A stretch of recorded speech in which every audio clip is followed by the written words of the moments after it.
Hello, I'm Tony Grant, the host of Learn English podcast news series, Learn English from Home. This series features regular short podcasts to help those of you who have to stay at home because of COVID-19 to spend a little bit of time learning English every day. In each episode, we'll give a short talk on a theme, and during the talk, I'll explore a few interesting words and phrases for you.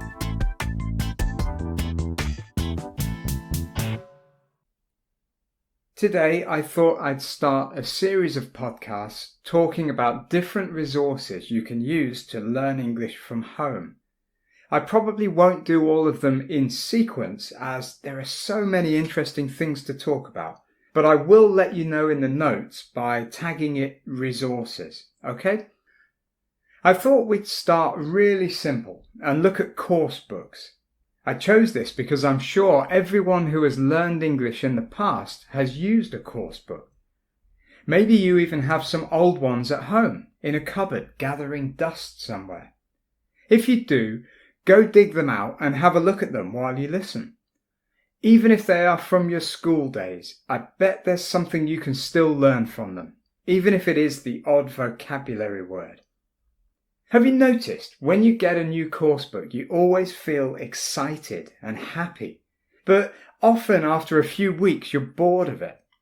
This is because to make them easy to learn from and teach from, publishers and writers usually follow a formula.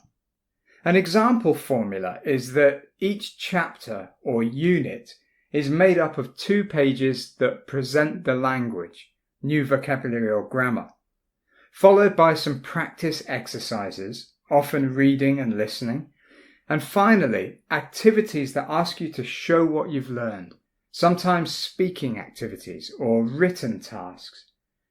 This follows a traditional teaching style that most people who teach English are aware of, called PPP, Presentation, Practice and Production. It's been around for years and it does work, but it can get boring if that's the only structure there is. If you have a course book in front of you, then have a look in the back and see if there are tape scripts. Sometimes there's a tape script in the student book and sometimes it's in the teacher's book. I think the best course books have it in the student book too. Now, if your course book has a tape script section, I'd like you to experiment with something. Grab your phone, choose one of the tape scripts that looks interesting, and record yourself reading it aloud. Don't worry if it has 2 or more voices, just record it all yourself. You can even do silly voices if you want. No one is listening, I promise.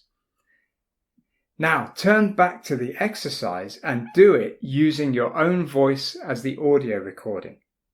Was it fun? Did you learn anything? If you did, I'd love to hear about it. Now, have a flick through your course book and take a look at the pictures. Are they drawings, photos, or a combination of both? Colour or black and white? What age is the course book designed for? Do you think the pictures are appropriate for that age group? There are lots of different types of course books available for a range of specialist learners. Coursebook designers try to appeal to as wide a range of people as possible, but this is very difficult. Think of the kind of illustrations you would choose for a business coursebook compared to general English, or a young adult coursebook compared to a book written for working professionals. Even a coursebook made, for example, for a Muslim country compared to a more agnostic European audience will have differences.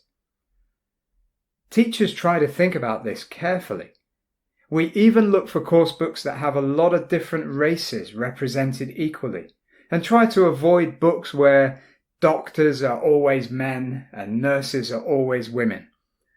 Do you think your course book was designed with principles of diversity and equality in mind? Is it important to you? I always think we can learn something from our old course books. So if you're learning English from home now, why not spend a few minutes a day with one of your old books? The best thing is, with no teachers looking over your shoulder, you can ignore the order, skip back and forth, and even use your phone to Google the answers. There's no such thing as bad learning as long as you keep making progress. Thank you for listening to Learn English from Home. If there's a topic you'd like me to talk about in a future episode, just send an email to learnenglish.mobile@britishcouncil.org, and remember, stay safe everyone.